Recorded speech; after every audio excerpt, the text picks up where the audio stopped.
Live from Fargo and serving you on TV, online, and on the go. This is Valley News Live at 5. Heavy rain in recent weeks has created an issue in a handful of lakes and rivers. The water level is much higher than usual, and it's causing problems for several tubing and canoe rental businesses in Minnesota. One rental place telling our affiliate KARE 11 that since May, they've only been able to be open a total of 19 days due to the high waters and fast currents. So what does that mean for the tubing facilities closer to home? Valley News Team's crime and safety reporter Bailey Hurley drove out to the Otter Tail River today, and she has more on her story. Even this cool and cloudy day can't put a stop to these tubers. It was a little bit of a slow start with the weather and the winter and everything, but hopefully it takes off a little bit more. And the recent heavy rainstorms haven't put a damper in Charlie's tubing either. That's very good for us. It brings the water level up so no one has to walk or anything, and it's a nice quick float.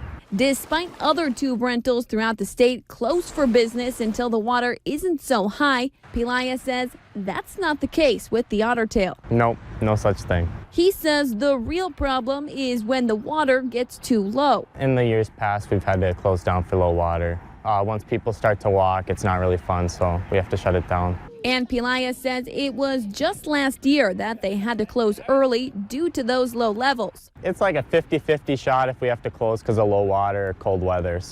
But he says low water doesn't really cause any injuries. It's just annoying for the tubers. They don't really have a great time out there. With already perfect floating conditions, Charlie says all they're waiting for now is a little more sunshine and heat. In Detroit Lakes, we're still running strong. Yeah! Bailey Hurley, Valley News Live. Officials say it's unclear when the water levels in other parts of Minnesota will go back down and those rental shops will be able to open back up.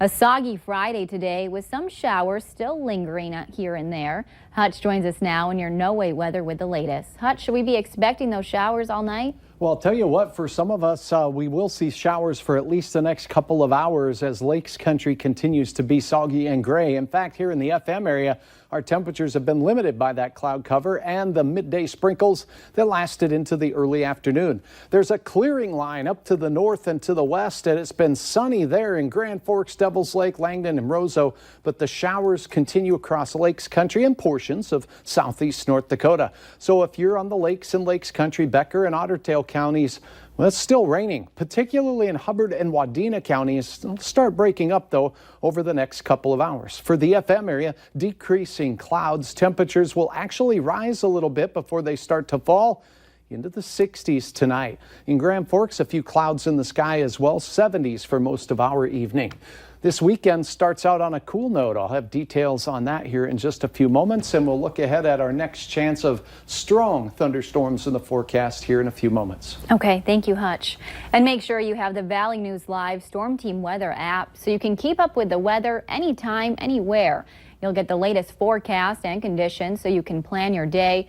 Just search VNL Weather in the App Store and download it for free. We now know the name of the 58-year-old man who was killed after getting stuck in a grain bin in the Northern Valley. The incident happened Wednesday at Columbia Grain in Arvilla, North Dakota. That's a community west of Grand Forks. Officials say they got a call about Kevin John Anderson trapped in a grain bin loaded with corn at the grain elevator around 3 p.m. They say Anderson was working inside one of the bins when he became trapped. Anderson was found about 2 hours later and pronounced dead at the scene. It's Friday, which means it's time for a look at this week's Valley's Most Wanted. Police say 36-year-old Christopher James Gum is wanted for failure of a 24/7 program on charges of theft, possession of a controlled substance, and possession of drug paraphernalia. His picture is up on your screen right now. You're urged to call your local law enforcement if you have any information on him. Minnesota State Patrol cracked down on drunk drivers over the 4th of July holiday. They tweeted out they had 235 DWIs in the span of just 36 hours. They said all 235 spent the night watching fireworks from behind bars. While the city of Fargo was celebrating Independence Day, authorities were at work responding to calls. According to an official with the city of West Fargo, they responded to 15 calls between the fire and police departments, all relating to fireworks. Some of those calls included trash or rubbish fires. Others were for fireworks being shot outside of the allowed time, shooting fireworks from a public street, and concerns from neighbors about the location of fireworks. No citations were issued for any of those calls. A group of Williston High School students traded in burgers for band uniforms to celebrate this 4th of July in our nation's capital. The Williston High School Band represented the state of North Dakota in the 2019 National Independence Day Parade in Washington, D.C. The band has been practicing since school let out for their musical march down the National Mall. The 48 students also spent time touring the U.S. Capitol, the monuments, and attending a wreath-laying ceremony at the Arlington National Cemetery. For some students, it was their first time visiting Washington. They say they're grateful for the experience and the support from the community that helped get them there. My favorite part was during the parade while we were marching and looking up and seeing the Washington Monument, and that was super cool. We received enough donations from our community to give each kid over $300 toward their fundraising. So a huge thanks to our community for supporting that. And everybody's so excited for us, and I'm just really happy to be here. 48 students participated in the 4-day-long trip. And the president's push to get a citizenship question added to the 2020 census continues. A week after the U.S. Supreme Court put the question on hold, the Justice Department told a federal court today it's reevaluating all possible options as President Trump also suggests alternative ways of getting the question added. Natalie Brand is at the White House with what legal experts and critics are saying about the administration's latest moves. President Trump says he still has options to get a citizenship question on the 2020 census. We can start the printing now and maybe do an addendum after we get a positive decision. So we're working on a lot of things, including an executive order. There is no executive order that the president can issue that would solve the problem. That's because, as Georgetown University law professor Aderson Francois points out, the Constitution gives Congress primary power over the census. The Commerce Secretary can add some questions to the census if they have valid reasons to do so. Yes, count! But last week, the Supreme Court rejected the Commerce Department's rationale for the question. Earlier this week, Justice Department lawyers told a federal judge the fight was over.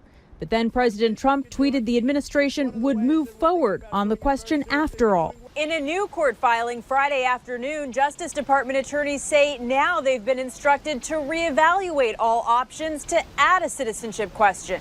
Just drop the case and move forward with the census. Immigration advocates say they'll continue to fight the question while also encouraging immigrants to participate in the census. If we don't take it, we're going to lose a lot of support for our communities in our regions. Critics of adding the citizenship question argue it could lead to an undercount in some communities, which could then affect school funding and congressional districts. Natalie Brand, CBS News, the White House. Justice Department lawyers say they will inform the court if they come up with a new path forward on the citizenship question. Officials are working with a Minnesota zoo to help reestablish an endangered toad in Wyoming. Como Zoo in St. Paul released around 3,200 Wyoming toad tadpoles into the Laramie Basin in southeastern Wyoming on June 17th. The Wyoming toad is remarkable for its small size. Adults often grow to only 2.5 inches long. The toad was once common in the Laramie Basin, but officials say herbicides and pesticides have hurt the species numbers. The U.S. Fish and Wildlife Service listed the toad as endangered in 1984. Como Zoo is one of 8 facilities nationally that breed the toads. It's a murder case considered closed by detectives, suddenly reopened after a confidential informant comes forward with a tip about an unlikely suspect. The house was neat, tidy. They found the 2-year-old unharmed. They went down the hall, looked in the next bedroom, and there she was, very dead. I didn't know at the time exactly how many times she was stabbed, but I knew that it was vicious.